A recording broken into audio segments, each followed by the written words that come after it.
Ladies and gentlemen, welcome back to the DFS Army Fantasy Football Show. We are here for NFL Week 1 start, sit advice. And of course, we're going to talk about some of our favorite flex plays here with the OG crew. I got Brandon Adam, I got Mike Dickinson, and I am Flex Shane, your host. Mike, I'm going to throw it to you because as usual, we're waiting for you to go live. How you doing, brother? Good. How are you? I couldn't be any happier with the outcome of that game last night. Philly came out healthy, came out with a W. So let's get on to the main slate. Yeah, great job, Jalen Carter, fucking up Jordan Love for no reason.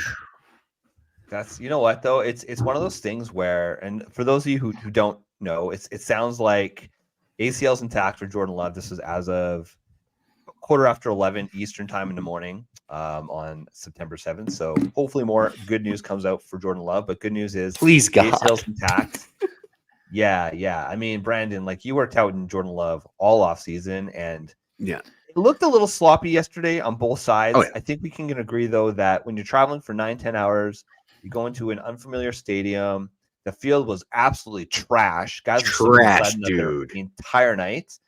It's hard to look sharp. And then week 1 in general, with the adjusted offseason schedule, players aren't looking sharp anyway. So it was a little messy, but hey, listen, my secondary team, don't tell the Patriots, but is always the Eagles because I love Jalen Hurts. It's my guy.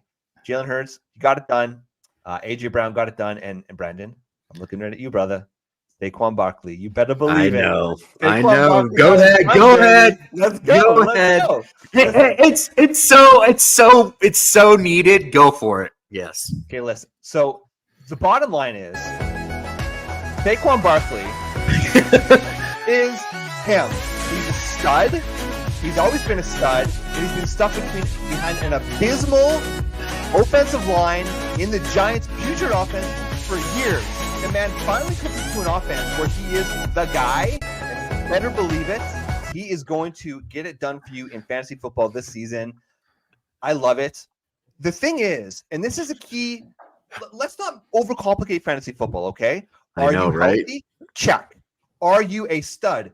Check. Are you a generational player? Check. And importantly here, and this is key, are you on a good team, and are you going to be have many opportunities to score touchdowns on the goal line? Check. Saquon Barkley checked all those boxes. The bottom line is people were worried about the tush push, which I don't know. It didn't look great last night with the fumble with Jalen Hurts. Looked pretty bad, dude. It looked a little rough. Bad. But listen, why risk it in Jalen Hurts hurt? Just give it to Saquon, get it done, cash those checks, baby. That's all I'm going to say about that. Hey. I love Saquon. I just didn't. I don't know. Maybe you're right. Like, I think sometimes I think we suffer. I do. I think I suffer from some things like just being over players that have been around a while. You know what I mean? Yes. Like you kind of just get like stale on them. Like, I've had Barkley before. You know what I mean? So it's like it's interesting. It's not like I wasn't out on I did not fully fade him or anything like that. It's just like I always took other players over him, like JT in that spot where Barkley was in the same spot. So I always had Achane, JT, Barkley. That was the trio. That was the trio I was always looking at. But I sure as hell was full fading King Henry, and that looks like it was a right call there. But I don't know. I just think we're going to be a little bit worried about King Henry moving forward. All right, so I just got to give shout out to our guys and our gals in the room. We got Jen in the house. We of course got Bali and our guy Mike Yeager. Love it. And Mike Yeager, of course, I live in my mother's basement. Listen, like, why would I pay for my own house if I could just live in my mom's basement? It's so much cheaper. In this economy, come on now. All right, boys, let's just talk about because first of all, let's just talk business for a second. Okay, so of course, where do we hail from, ladies and gentlemen? We hail from the DFS Army.com website.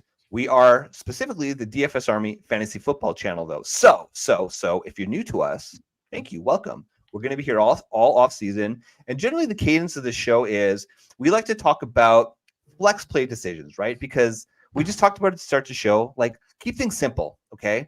And I know it's a bit cliche, but play your studs, okay? Play your Saquon Barkleys. Don't overcomplicate it. Guys like Alvin Kamara, they're old. They might not be sexy anymore from, again, player fatigue. play those guys. They're going to score you fantasy points. Oh, where we're going to chill. Yeah, exactly. So what we're going to do on this show, we're going to try to record every Saturday morning. Sometimes Sunday mornings, we'll see, depending on our schedules. But for the most part, we'll be here Saturday mornings to give you enough time to work your schedules. We're here to answer any of your start sit questions. So throw them into chat. We're here for that.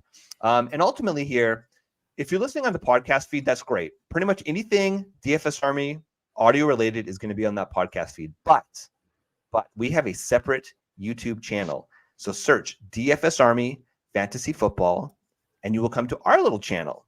Obviously, the DFS Army crew, they are absolutely crushing it. We're full steam ahead for all of your DFS matchups. Check that out on the main channel. But for your season-long fantasy football, Dynasty, we love Dynasty. We are degenerates. Everything Dynasty fantasy football. Hit us up with questions. That's what we're here for. So that's going to be the show. And let's get into it, boys. Let's start with our flex. And Brandon, because you were the first one here, you're early, you're on time. We have a chance to actually talk through some strategy. I'm going to throw it to you first for your first flex play of NFL Week 1. I'm going to go to that shootout game with Buffalo, Arizona. I think early in the season, we're going to see Josh Allen lean on guys that he's been played with before. And that is going to be Khalil Shakir, I think. I think Khalil Shakir in 11 personnel is going to be used quite a bit in this game just because he is the slot guy in that. I know that Curtis Samuel is playing, but he's been battling turf toe. So I don't really know where he is going to be physically. I think he could play. He could not. But honestly, as a Khalil Shakir, after the catch is almost just as good as Rashee Rice last year on the efficiency metric. So I think he's going to end up getting 5, 6, 7 targets this game because I think this game is going to shoot out just like last night's game. It's going to be very similar where and I think Josh Allen's going to have to keep up with the Cards a little bit. I think Josh Allen's going to have to work to win this game. So the Cards are going to stun. The Cards are going to push the pace, game pace. Garrett Williams, the Arizona Cardinal that he's going to be matched up against is in player profile ranks below 60. So it's just a good matchup for Khalil, and I feel like he's just going to be an easy outlet, comfortable play for Josh Allen in the first game back. Working in Keon Coleman. I know Keon Coleman will get some red zone looks for sure. He will. But I think what we've been seeing with Jaden Reed, with Rashee Rice, I think Khalil Shakir can do similar things. So let's get some Khalil Shakir action going in your flexes this week. Brandon, are you comfortable starting Shakir in a league where it's like, say, a 0.5 PPR or less? A standard type league or not less. Both? I don't want to do standard. Yeah. No, because his touchdown upside isn't as where I want it to be in that kind of a situation with that format. But I would actually lean Keon Coleman if it was between the two for the types of leagues. But with a half PPR, full PPR, I'm going Khalil Shakir. I just think he's going to end up getting, he's going to end up getting 5 catches for 60 plus yards, and he has a chance to get in the end zone if they give it to him anywhere near the red zone. So I just think he's a stud after the catch. He's very explosive. Yeah. Last year when Stephon Diggs was dropping off of the map, they were leaning on him a little bit to move the chains. So I think they're going to do the same early. Yeah, I think it's pretty safe. Do you think, like, as a Buffalo Bills fan, one of my buddies is like a diehard Bills fan, and of course you got to roast him immediately when Xavier Worthy goes out there and just puts up 2 touchdowns. Oh boy! Listen, he really wasn't highly used, but when he was not at all, he was highly effective. So just we caution you: touchdowns can be fluky, and how do you say a guy who runs 4.21 is a fluky touchdown scorer? But it's just something to be aware of, ladies and gentlemen. I got to say though, Keon Coleman. There's a little bit of pride there. He's going to come out. He's going to want to do a lot, but I don't know, man. I'm just curious how early they're going to work him in because they said that they've been waiting on him to develop at camp. They've been saying it's taking some time with him. So, but he is a monster in the red zone, so he's always a threat there. I'm just hoping if they use him off the flanker and not as the X and get him off the flanker, I think he's going to be a damaging player. I think he's going to do work. But if he's just sitting there as the X, I don't think he's going to do great. Sounds good. All right, so let's answer a quick question here. So we got a question from Bali. Are we going David Montgomery or Jerome Ford? Ooh, give me Jerome Ford. Yep. I like Ford. Jerome too, Ford is a smash play this week. I love him. Yeah, I think rock Jerome Ford. I think that's a nice safe play. Let's see here. We got another one. We got from Henry Vince. What's going on, Henry? DeAndre Swift, Javonte Williams, or Gus Edwards? I'm leaning Javonte here, right? It's got to be Javonte. Listen, what it comes down to is Chicago's got a lot of options in the receiving game. DeAndre Swift could have a decent game, but he's honestly disappointed a little bit. Gus Edwards, he's going to get the usage, but like, what's the real upside there, right? Like, you're praying for the touchdown. You're praying for the touchdown, and like McLaughlin, Jaleel McLaughlin's, he's going to play probably on third downs and catch some of those passes. Yes. But Javonte is a stud, right? Like, and what show was I listening to? I think it might have been like a JJ Zachariason show where he had Jason Moore from the Footballers on it, and they were talking about Javonte. And I kind of agree with the statement. He basically said, we're 2 years out now from the injury, and it's going to be either he is fully recovered and he is who he is, or the injury broke him and he's never going to be quite what we thought he could be. I'm going to say it's probably the former versus the latter. I think there's still a little bit of burst left. Of course, maybe I'm just saying that for my dynasty shares, but I think Javonte is the safer pick there. We emotionally need him to be that. Dude, Brandon, honestly, but he was under consideration as a flex, so I like him a lot. Yeah, this week. We were talking about this before the show clip. What's your take, Brandon, on Justin Fields this week? Because he is going to play. Yes, he's a top 10 play. He's a running quarterback in fantasy football. He has George Pickens, Pat Freiermuth. As long as the dude can run, he is a top 10 play. Like, it's just how it works. So I think Justin Fields isn't a great player. I'm not going to say he's great. He's going to play great, but he's going to be able to run the football and just have a great floor. And if he gets 2 touchdowns, then he hits his upside. So I love him as a play. He's a great DFS play. I would love, he is a chalk play in DFS. I would put him in almost everything because I'm sure he's priced as a backup right now. So he's probably in every lineup. But Justin Fields is, if I'm all in on A-Rich, a running quarterback, that's a little inaccurate. Why wouldn't I be in on Justin Fields that's a little inaccurate and can run the football? So, you got to be I'm in. Well, I mean, when you look at it from a weapon standpoint, though, you look at who A-Rich has around him. I mean, he's got Shane Steichen, he's got Jonathan Taylor, he's got A.D. Mitchell, he's got Pittman. I mean, he's got Pickens. It's just Arthur Smith, the only thing. Yeah. It's Arthur Smith. We got another good one here. This one's kind of challenging. This is for a flex. This is why we're here, there, boys. So Chris Godwin or James Conner in a flex. I asked him the question if it's PPR. I think so. So here's another thing. If you go to dfsarmy.com, once again, where we hail, one of my favorite tools to use is just the matchup tool, right? It gives you implied team totals. It gives you a breakdown of the matchups, and it gives you projected team total scoring. on an easy game. So so if you're unsure, it's often just a really easy place to just kind of gut check it, right? And so really what we're weighing here, this is what we're weighing with this decision is we know James Conner is going to get the usage, right? We like Trey Benson, rookie running back with the drafted this year, but it's James Conner's show, especially early in the season with him healthy. So it's probably the safer pick is James Conner. However, in DraftKings scoring, which is full PPR, Chris Godwin is projected for 16 points, whereas James Conner is projected. Yeah. So they're saying that he is going to get absolute peppered. They're going up against Washington, right? Washington's defense is hot trash, has been for a few years.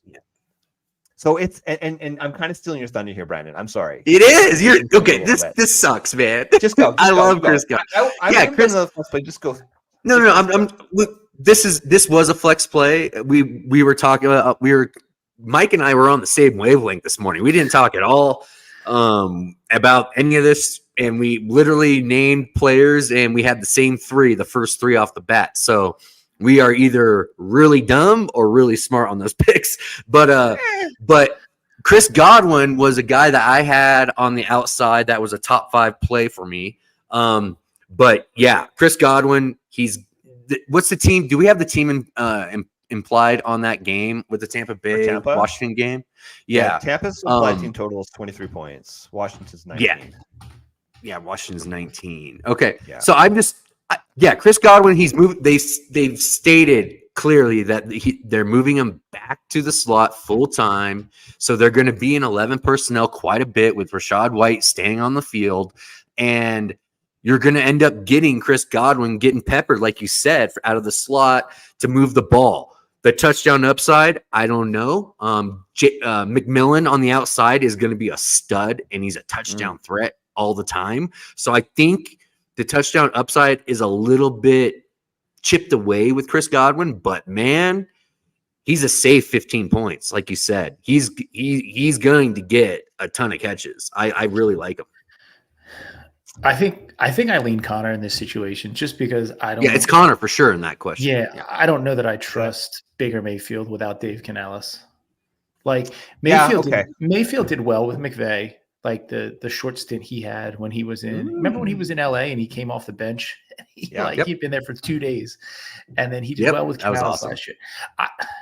I don't know. Now I know that the OC down in Tampa is off the LA tree.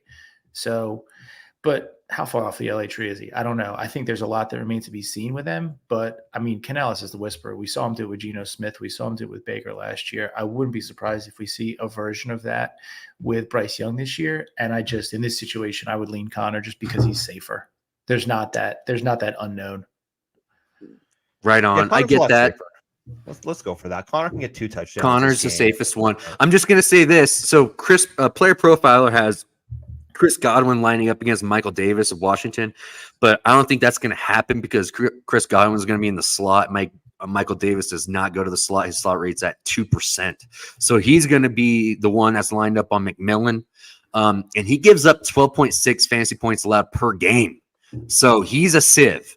So a good DFS long shot play, McMillan might be a touchdown upside guy that could be that dude that splashes because he's got the matchup. He really does. Yeah. Okay. I was gonna just lean upside with Godwin, but honestly, Connor could score 2 touchdowns, catch 3 or 4. Oh yeah, balls. Connor's gonna smash, dude. Let's just go. We'll go James Conner consensus. Yeah. So, Bally, I see your question. We're gonna go to Mike for a flex play, then we'll come back to you, brother, for to answer your question. All right. So my first play, I'm gonna go with Cortland Sutton. Cortland Sutton was a guy that he fell round 10 plus in drafts. And if I was not in a draft with Brandon, I got him most places. But we were kind of cannibalizing a little bit. When you look at flex plays, you're not looking at somebody who's a slate breaker who's going to put up 25, 30 points. You're looking at somebody who's going to give you 8 to 12 points. Last year, he averaged 11.9 points per game. I think it's safe to say his quarterback is upgraded this year. He's another year in with the Sean Payton system. They kept him. They could have traded him. They probably had opportunity and offers to trade him, but they decided to keep him. So I think another year in this system, I think, with a quarterback like Bo Nix, I think they got pretty good chemistry. And I think he's a safe, he's the wide receiver 1 on his team. So a guy that you got in the 11th round, you didn't need a lot out of him. He's not someone who on your fantasy depth chart is going to be your wide receiver 1 or wide receiver 2. Throw me your flex spot this week. I think with that Seattle game, I think that game has sneaky potential to shoot out. We got that new look offense in Seattle that I think we're all excited to see.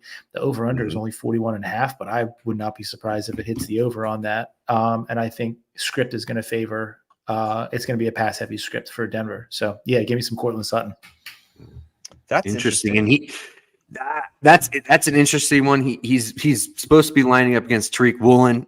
Tariq Woolen is 6'3", long, runs a 4.2. I think he's big enough to play with Sutton. So it's going to be interesting to see how much he really does line up on Tariq Woolen. I think it's going to be more Spoon on him, Witherspoon. I think Tariq Woolen's going to be on the other side. But I don't know. I'm curious. I love Sutton. This is, like you said, this play is game script. I think you're right. They're going to be chasing. I think Ken Walker is going to be a smash in this game. And I think Denver is going to be just in chase mode 100%. So I love what one of the comments you said in our chat, Mike, was you said that Sutton could be this year's Nico Collins.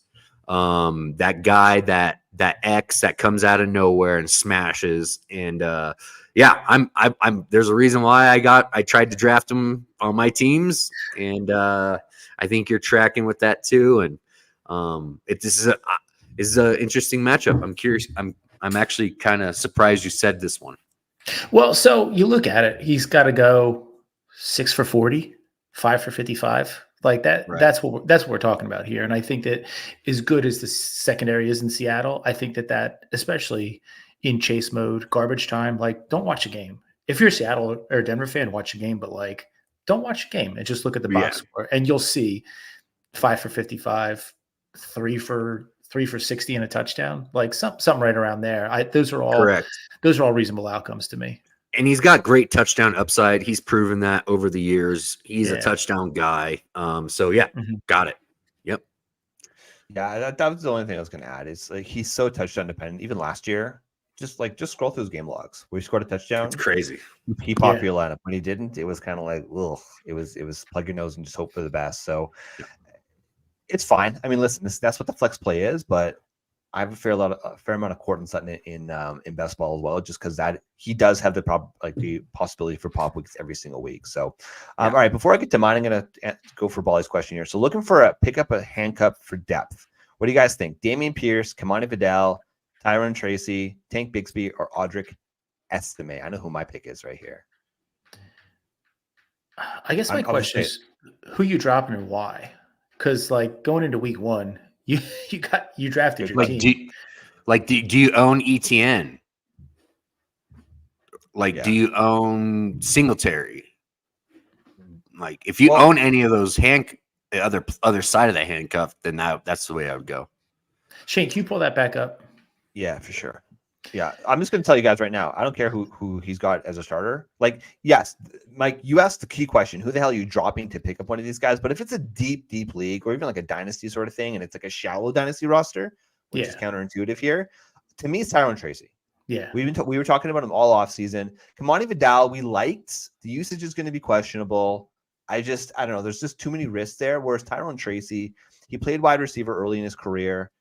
Before he was drafted this year. So we know he's got the pass catching chops. Devin Singletary, listen, we talk about it. He's a coach's pet. He's going to get to touches. They were talking about him again this week. Like, he is the lead running back in that offense. But Tyron Tracy, if he has a few opportunities and he pops in those opportunities, it's going to lead to more opportunities. So for me, in terms of an upside play, again, not knowing who you're dropping to pick this player up, my vote there, Tyron Tracy. Yeah, it's got to be Tracy there. Yeah, I like Tracy a lot. Oh, okay. He's dropping Shipley. Yeah, that's fine. Perfect. Yeah, that's fine. Yeah. Shipley's useless. Yeah. Okay. Before I do my flex play here, we got to help Jacob out here. This is a tough question. No, it's not. This is interesting. Okay, so we got. Okay, I know for Mike and not be because Mike's very pragmatic, but Dak Prescott or Jaden Daniels this week. Both guys are on the road. You got the Commanders going into Tampa Bay, and you got the Cowboys going to Cleveland. Mike, who do you got in this one? It's Jaden Daniels. Jaden Daniels, baby. Let's go. Let's go. It's Jaden Daniels. You're absolutely right. Yeah. I'm going to go Jaden Daniels too. And really what it comes down to is, first of all, I think Jaden Daniels is a special player. He's a guy that we've been touting all off season. Obviously, Brandon, like, you love Caleb, and Caleb's going to be special. But yeah, Caleb's a first overall pick, right? Like, that narrative has been played out. Jaden Daniels has kind of gotten under the radar in a lot of narratives because he's on the Commanders. He was the second pick, not the first overall pick. But dude is super efficient at passing the ball. His superpower is a deep ball. So love that for Terry McLaurin. And ultimately, it's that rushing upside, right? I assume, like, for all those people out there who are saying that, like, CeeDee Lamb and Dak Prescott didn't have an offseason together, might take some time to get. No, the reason that they did what they did last year was because they have special chemistry. They're going to click. They're going to be back at it. It'll be fine. But I don't know. Dak's going to be fine. I just think that Browns defense, bro, like that. I see at least one or two turnovers for Dak. Yeah. Like, I see at least a fumble. I see a fumble for sure. I see a pick is going to be forced. Yeah, I mean, I think that's gonna. I think that game has a better chance of stalemating and being like, oh, both defenses are actually playing well, because like that one versus Washington, because Washington really doesn't have a defense. They suck. So they're going to be having to sling it, and Jaden's going to have to run it. I think he's going to score for a touchdown on the ground. They aren't going to be able to run in against Vita Vea inside against Tampa Bay. That means that they're going to be using more on the edge runs with Jaden Daniels and more Austin Eckler out of the screen game to beat that defensive line against Tampa. So that's how I see that. But Jaden always every single game has a floor of 8, 9, 10 points because of rushing, period. Yeah, and the other thing too there is the fact that what Tampa Bay does well is stop the run. So Brian, if I've got Brian Robinson, he's on my bench this week because I don't he's trust dead. that play. Yep. There's no upside there. And we kind of saw Austin Eckler. Like I'm confident that Austin Eckler will bounce back and he will outperform his draft position this year. I'm pretty confident to say that. But ultimately, it's going to be in Jaden's hands, man. He's going to come out. He's going to be like, yo, I was a Heisman Trophy winner last year for a reason. It just wasn't because I had Malik Neighbors and BTJ on my team. It's because he's a stud, dude. I'm a stud. Yeah. Let's get it done. Let's not overcomplicate it. Play Jaden Daniels. And guess what? I'm rocking Jaden Daniels in my home league, Jacob, against my buddies.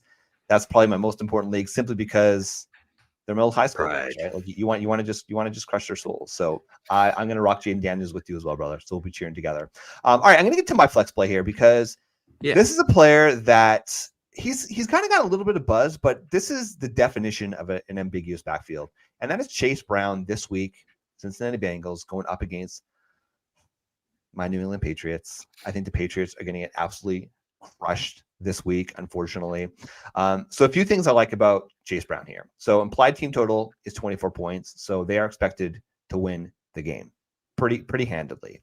In addition to that, T. Higgins has been listed as doubtful, so he probably isn't going to play. Andre Yoshivas, fun little story, but he's not going to be an absolute stud that's going to take over the game. Jamar Chase, we all know what happened this offseason. So he hasn't had a long time to really work with the team. So I think they're going to try to keep things simple. The thing is, they don't have to unleash Jamar Chase this week. It's going to be simple. They're going to crush the New England Patriots, do it on the ground. So I'm comfortable with Zach Moss, but I just love the explosive upside of Chase Brown this week. And this is one of the things that I'm trying to look for is what's like a sexy stat. You can choose stats for anything, but what's a sexy stat? Fantasy points per opportunity last year for Chase Brown in his limited work was 0.91, which means every time he essentially touched the ball or had an opportunity to touch the ball, he scored you 0.91 fantasy points. That ranked 12th in the league for running backs last year. He's an explosive upside guy. And the simple answer is, let's not overcomplicate it. Let's ease Jamar Chase in, and let's run the damn ball. And that's going to be Chase Brown. Just love it. And between those two, I'm comfortable starting both, but I love just the upside of Chase Brown. And I think as the season goes on, ultimately, he's going to win the trust of the coaching staff. And the biggest criticism for Chase Brown coming in as a rookie last year and is going to be tested this year was his pass blocking. Okay. But this is a thing. And I think this is important. Okay. And this is something I want to reiterate. This isn't a Jermaine Burton take. Okay. This is just a general take in the NFL. Brandon, I'm looking at you. Okay. Mm-hmm. Character matters. Character matters in the NFL. Okay. All of these players who are drafted, every single one of these guys are studs. They are elite uber athletes, top percentile athletes. Okay. What makes you successful in the NFL is the character, your study habits, who you hang around with. All of those things get baked into how you're going to succeed at the next level. You're in the NFL now. You got to the dance. Your talent got you here. How are you going to elevate yourself? And one of the things that I take, and I always take notes, like one of the things we follow right at the start of the season, because we're degenerates, is the Senior Bowl, right? And last year in the Senior Bowl, Chase Brown, not a great pass blocker, but he was voted the team MVP by his team for the running back position, okay? Those little things matter. His leadership position on this team is continuing to grow. That's going to develop trust. We just talked about Devin Singletary. Why do the coaches love him? He's not explosive. He's not a super athletic guy relative to the NFL running back position, but coaches trust him. Chase Brown, if he can get that pass blocking down, coaches are going to earn trust. He's going to inch out Zach Moss, and I think by the end of the year, it's going to be Chase Brown leading that backfield. Pretty comfortable with it week one. Let's go. Okay. Anything? Nothing? Move on. No, I love Chase Brown. I think it's fine with T. Higgins being out. It's going to be. I'm curious to see how they're going to distribute the ball target share here. I just like Chase Brown in chase mode. That's where I would like to play him, but I get that they're going to smash the hell out of the Patriots. So I'm kind of, I don't know. I'm curious about that one, but Chase Brown's explosive, Mike? But listen, so he's still 5'10", 209. So it's not like he's a small dude, but it's that 4.4 340-yard dash, 89th percentile speed score for his size. Like, to me, that's what I'm going for with his. Zach Moss is just, he's fine. He's fine. And you might be right, Clip. It might be 70-30. I don't think it's going to be that dramatic. If it is, then obviously it's a little bit more of a risky play here. It's a 50-50 thing with Moss. Like, it really is. That's what I think. Yeah. Maybe 60-40 just because Zach's like got, veteran deference, right? Like, he's been in the league. If you listen to the coaches, man, the coach was pretty adamant that nobody's the lead back. That they view them the same, and that they really believe in Chase Brown a lot, and that Chase Brown has proven that he can pass protect and belongs on the field. So it's interesting to see how this is going to work. But what do you, Mike? I know I just cut you off again. Sorry. No. I worry about it. I worry about the script. I think it's going to be a run heavy script for Cincinnati. But the other thing though is that Cincinnati has aspirations well into the postseason, so they could be resting starters midway through the third quarter. So does that bode well for Chase Brown or Zach Moss? I think it bodes well for Chase Brown to get him a little bit more run. Okay. I think. I don't know. We'll find out. Listen, this isn't a sexy play. This is not going to be a sexy game, I should say. Like, I'm going to watch it because I'm a Patriots fan, but we just talked about it with Denver.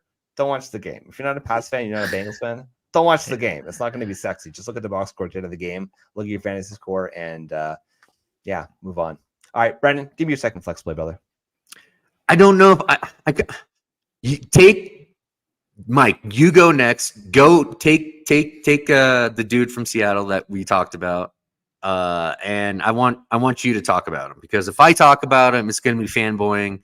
If you talk about him, it's going to be real analysis. So go for it. Love your fanboying, brother. Yeah, let's now. So we both were talking about JSN. We both had him as a flex play this week. I like JSN this week because I think that this game, like what we talked about before with Cortland Sutton, everything that applies to Cortland Sutton from a script standpoint, I think the game goes over the total. I think it shoots out. I think that Ken Walker has a great game, but I also think that, Surtain just signed that big extension. I think, I don't know Surtain.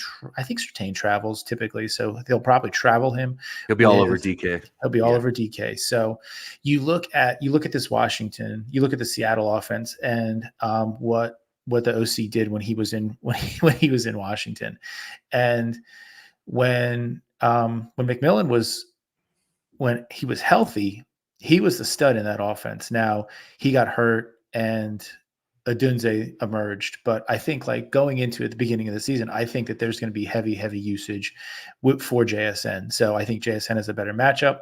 I think that they're going to come out throwing, and I think that JSN is going to have a killer week. Yeah, that he was one of my original guys I wanted to talk about, because I completely agree with the fact that Surtain is going to be an issue. Surtain is going to be, he's a legit superstar. He's going to absolutely make DK earn it. DK, I feel like Seattle knows that, and I think DK knows that heading into this game by comments. I think he said they were going to run a lot this week. Yes, I think they're going to be. I think he realizes that he's going to be blocking the shit out of Patrick Surtain all game long, because they want to get Ken Walker going this year.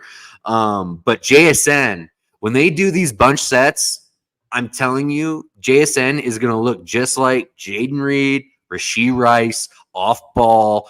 That's exactly. But JSN needs to smash as a yak guy. He has to become a yak guy in that role. If he does not become a yak guy, then he won't pay off ADP where people want him to be at. So he needs to get better, more aggressive at yak. Last year, remember, he did break his wrist during the preseason, so he did have a fragile wrist. The first 6 weeks of the year, he was probably babying that thing. So I feel like JSN has a lot to prove. JSN can be a real tilting presence for our offense, and Lockett's been banged up in the last 2 weeks. So I see JSN being leaned on quite a bit this early in the season here. Yeah. I mean, JSN he ended the draft season as wide receiver 40. So like you weren't paying a lot for him. He was almost into the hundreds. So the expectation is that you drafted him to be outside of your top 3 wide receivers. So this fits exactly what we're talking about. A flex play, somebody who sets up really nicely because of game specific circumstances. Correct. Yeah, well, and the reason JSN fell was because a lot of it is projecting, right? Because people are assuming that Tyler Lockett is going to take a step back. The fact that he's been injured and he was dealing with the thigh injuries, he's going to play this week. But that and the fact that he's an older player, these injuries tend to linger. I went for a run for the first time in a long time 2 days ago, and my freaking calves are killing me because I'm old. Like, listen, like this is what happens. So, I love JSN, man. I'm across so many freaking dynasty leagues, so I'm not starting him in a lot of places unless I have to be honest, this week, just because week 1, man, there's so much crazy stuff that can happen. I'm locking in certainty in week 1, but frig, man, I love the talent. And hey, for those of you who are into the Seattle Seahawks, Brandon talks about being a fanboy. He's not just a fanboy. He actually does a professional, kind of semi-professional podcast over at the Undroppables. Just talk about that for a sec, Brandon. So I think people should check it out. Flex Matt and I got the opportunity to host a weekly show about the Seattle Seahawks on the Undroppables. Come check us out. We'll probably end up doing that every Wednesday night, and then we're going to attempt to do a reaction show that's going to be like, a little 15-minute hit right after games, like initial thoughts right after the game. But yeah, so let's just check that out. I mean, Flex Matt is a beast host. He really makes it a fun show because he knows how he's so comfortable running it. That's why I dragged him along with me to this thing, because I'm not a host. Like, straight up, I'm not a host. I'm a guy that we could talk ball, but I'm not going to be running all the controls in the back. So, but Flex Matt is a deep Seattle Seahawks fan and knows a lot of small things that normal people just don't know. And so we talk about the Seattle Seahawks as fans and what we want to see. And it was exciting. We were actually our last, we did a Broncos Seattle episode with Johnny Tuma from Player Profiler for week 1. So it was a good time. But yeah, come check us out every week, Wednesday nights. Yeah, so for those of you wondering why Flex Matt's not on the show, it's because his work schedule it coincides with when we tend to record. So it's been a little bit hard for all of us to get on the show. At some point, the 4 of us got to get on and just talk it out. Dude, but, I've been saying it for 2 years. It's crazy. Like the thing I love so much about Flex Matt. Fat Matt. He's fucking hilarious. He's hilarious. So if you want to just be entertained, like, listen, some of his commentary, I don't know, can be suspect at times, but damn, he's going to make you laugh. So definitely go check that out. All right. I'll make you laugh. Brandon, you've delayed enough. Give me your second flex play, brother. Absolutely. So I kind of want to go, I can't not talk about the Bears. So it's Caleb Williams, professional debut. And so it's also this guy named Roma Dunze's. And Roma Dunze, I think, is going to end up being the best outside threat, pure boundary outside threat for the Chicago Bears in this offense. And Keenan Allen popped up on the injury report with a heel. He's practicing, but he did pop up on the report. I don't know. Maybe he's a little fat and his heel's hurt, and he just needs to take some time off. Maybe a few less pounds might help him out there, but I don't know. But I just with the reports of Keenan Allen struggling a little bit, being a little overweight, with Roma Dunze just being a superstar in his own right. I think he's going to be on the field a lot. And Caleb has an eye for him. Caleb, when he was on the field with him preseason, was forcing it to roam. He was forcing it into bad spots to roam. And I think he understands that. And I think as I see that, I think Caleb knows that this is his guy. Like, he knows that this is going to be the guy I'm going to have here forever. This is both of our debuts. I think Caleb loves storylines, narratives. He feeds that shit. So I think Rome Odunze is going to get himself a very good snap share, and he's going to get a target share north of 20%, even in game one, 18 to 20%. And I think they're going to design him up some touchdowns, just like Xavier Worthy had some designed stuff, but let's just admit this. Rome Odunze is a different class of wide receiver. He can do everything. So I just think Caleb is going to get his boy, and he's going against McCreary of the Tennessee Titans, and McCreary gives up 7.3 fantasy points per game. And I just love Rome Odunze in that matchup, dude. He's going to smash him. He is an elite talent. Yeah. So for those of you who are kind of, just getting back into the fantasy football groove, and you weren't following the off season, maybe watch the NFL draft, but you don't know a lot about these players. So Rome Odunze, I think in a lot of other draft classes would have been the top wide receiver off the board, right? Yep. And 100%. The Bears decided, let's just double down on our offense. Let's go and get Rome Odunze, even though we have DJ Moore, even though we have Keenan Allen. Some of his best comparables, this was as a rookie, as a prospect coming out. So some comparable prospects for the people: Justin Jefferson, Julio Jones, Chris Godwin. On the lower end scale, guys like Terrace Marshall. And don't forget, Terrace Marshall as a prospect, he had a decent pedigree as a prospect. He fizzled out, but Rome Odunze is a special talent, man. He's going to be really special in the league. I think you're going to want to debut him, man. So I like that. I think Caleb's got an eye for him, dude. He really does. Yeah.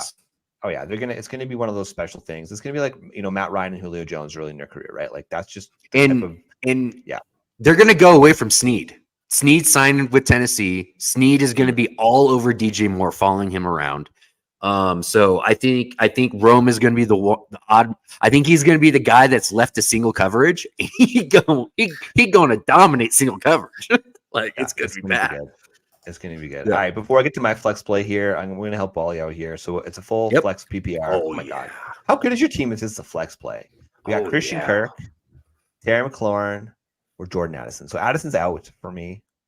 So really between it's Christian Kirk, what you're going for volume, or Terry McLaurin, what you're going for massive upside. I don't know. Maybe I'm being silly here, but I kind of want to play McLaurin here. What do you guys think? Yeah. Yep. Okay. I get it totally. I love McLaurin, but I'm just gonna. So I wanted to talk about Christian Kirk a little bit. I know he's not a flex play. I wouldn't call him a flex play. So it's funny that he came up in a question as a flex play. But he's going against Cater Coho of Miami. He travels to the slot 69% of the time, and Kirk lives in the slot. He gives up fantasy. Cater gives up 12 fantasy points per game to wide receivers. That's really, really bad. So Christian Kirk is going to be a very, very, very nice play this week. In that game script, I love Christian Kirk this week. So I actually really like Christian Kirk and Brian Thomas Jr. Those are the two guys that out of that offense that I think are going to be able to smash.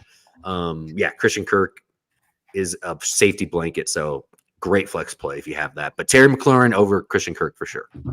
Okay, cool. So just another comment on that. So it's the Florida Bowl, right? We got the Jags playing in Miami. So I'm just checking the weather for tomorrow afternoon, and it looks like it's going to be 17% chance of rain, but 12 mile per hour winds, and it's going to be 89 Fahrenheit. So the weather's going to be fine. It's going to be humid as hell.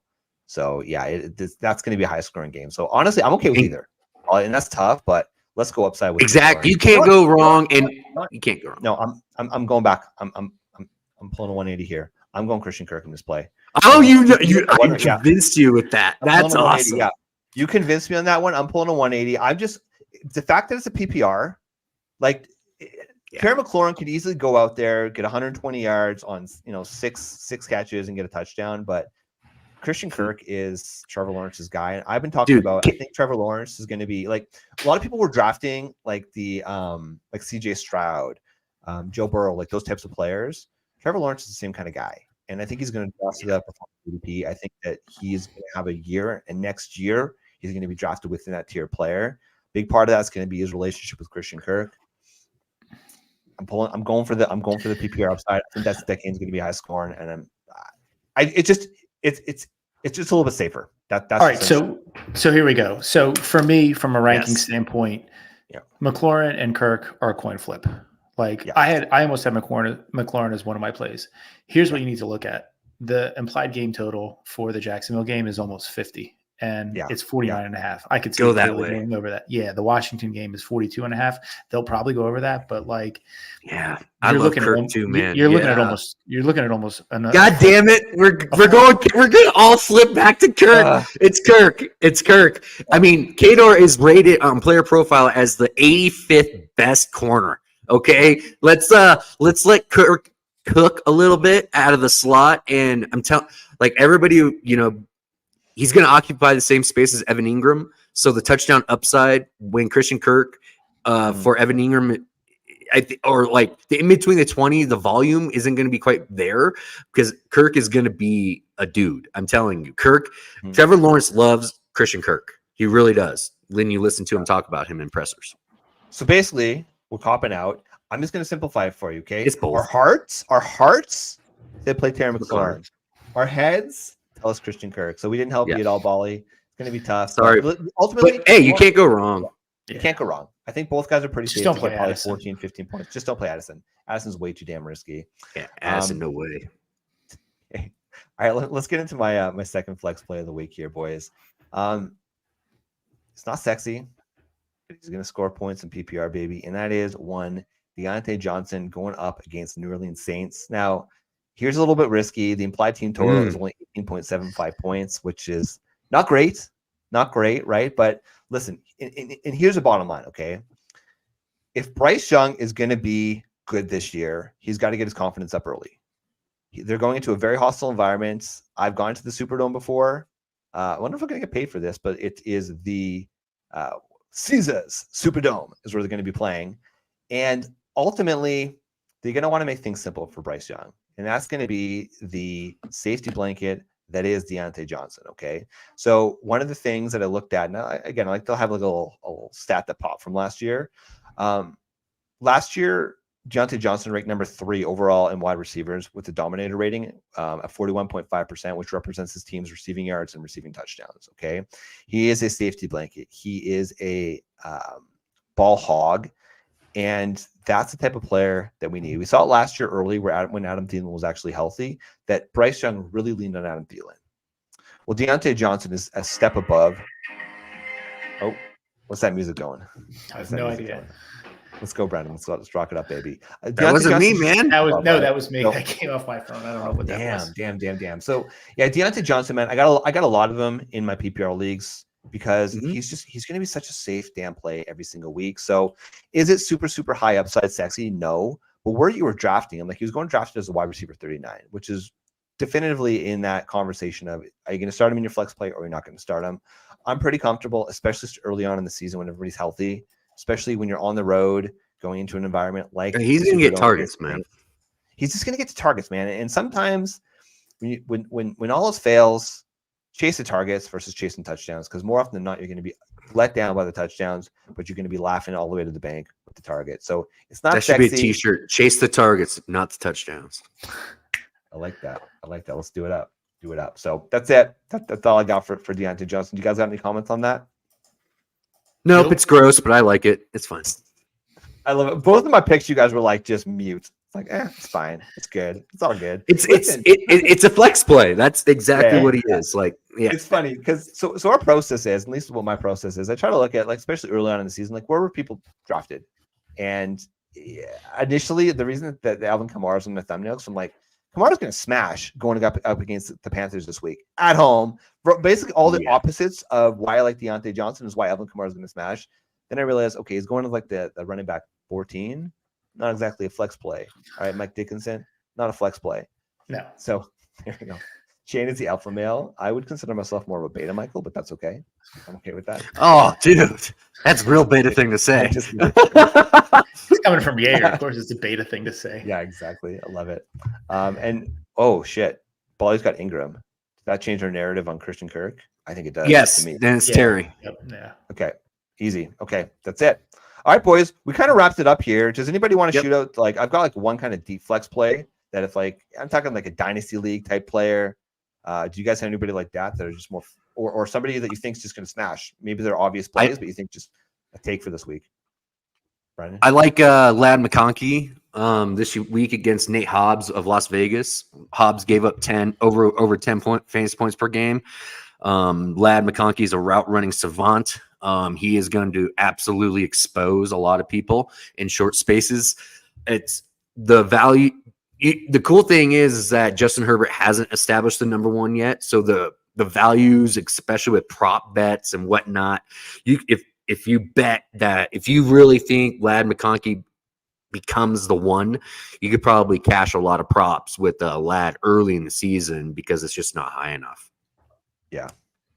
I like both the Tennessee running backs this week. That line is line is greatly improved. I think they're going to look to establish the run game to give Levis a little bit of cover. I like Spears. In his first real. I like Pollard a little bit more than Spears, but I think both of them are pretty safe flex plays. Yep, I agree with that. What's your take on Will Levis this year, Mike? I think he's going to be soundly good. I got him as my third quarterback in one of my leagues. I got him as the second. Yeah. See? Oh my God. Yep.